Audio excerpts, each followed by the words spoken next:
This segment is sponsored by CultureWorks. You've got a horse in the race, so to speak, as a cultural shareholder of the Richmond region.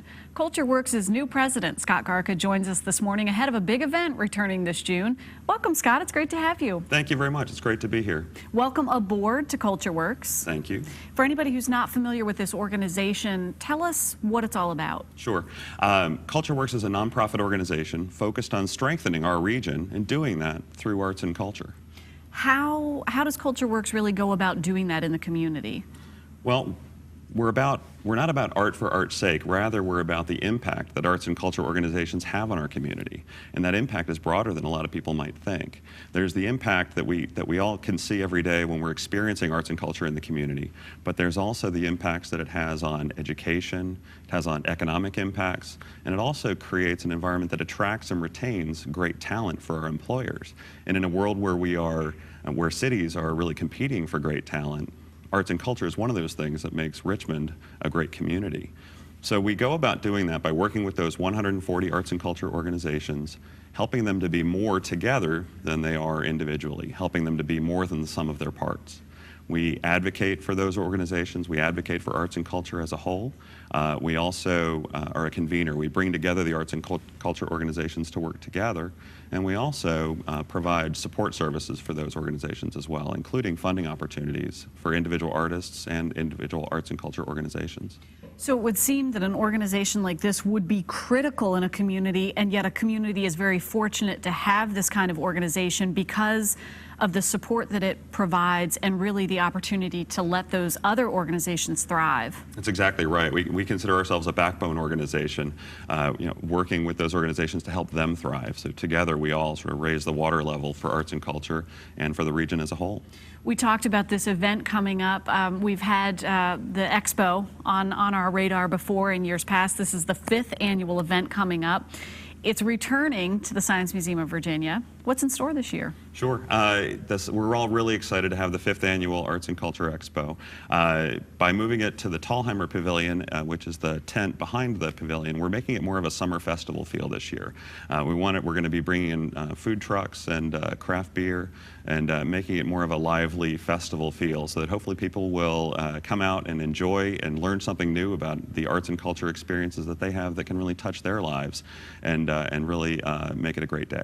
And the great thing, too, in addition to it being just wonderful and chock full of activities, it's free. That's right. It's free admission, and it's going to provide hands-on activities, interactive experiences, really a chance to roll up your sleeves and get involved and find out what's involved in these arts and culture experiences. Some people can be a little overwhelmed or intimidated by arts and culture, saying, well, that's not for me.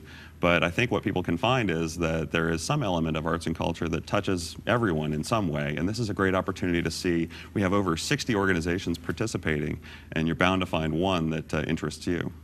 Really cool. You took the reins of this organization early this year, and you have such a neat story of your professional background and your passionate background. Sure, it's an interesting combination of experience that I bring. So I started my career 20+ years ago as a CPA, public accountant, and eventually moved to other management roles at Capital One. And after 20 years in the business side, through all that time, I had this passion for arts and culture. So I've been singing, I've been acting since middle school, and several years ago, I reached a point where I thought, wouldn't it be interesting if I could combine my business skills with my passion for the arts and help others find their passion for the arts? Because I believe arts and culture has the power to touch lives. I believe that they can inspire, they can heal, they can transform, they uplift. And that's not my own list, but what I find interesting is as I talk to more people, everyone kind of adds to it. Everyone has their own word they want to put on that list, and I bet many of our viewers do too. Yeah. But for me, putting that together became a goal of mine. And when I read that my predecessor was retiring, I thought, wow, that feels like the perfect job for me. And a little while later, here we are. We agree. In full disclosure, I am on the board of CultureWorks. It's a fantastic organization that I really believe in. Thanks for the work and thanks for your leadership. Thank you for all that you do for us. Our pleasure. We're totally out of time. We had 2 more things we wanted to talk about. Cultural Shareholder Program, just really quickly, make sure folks sign up for that. Yeah, go to our website, which I think is going to be on the screen, richmondcultureworks.org. You can sign up for weekly emails that give you discounts and information about what's going on in the region. All right. We're going to share a little bit more information, learn more about becoming a cultural shareholder, and all about the free family-friendly Arts and Culture Expo returning June 27th to the Science Museum of Virginia at the Thalheimer Pavilion from 10 a.m. to 4 p.m. Visit richmondcultureworks.org and be sure to check your mailboxes. The brand new issue of Richmond Magazine featuring CultureWorks President Scott Garka will be arriving in your mailbox soon if you are a subscriber.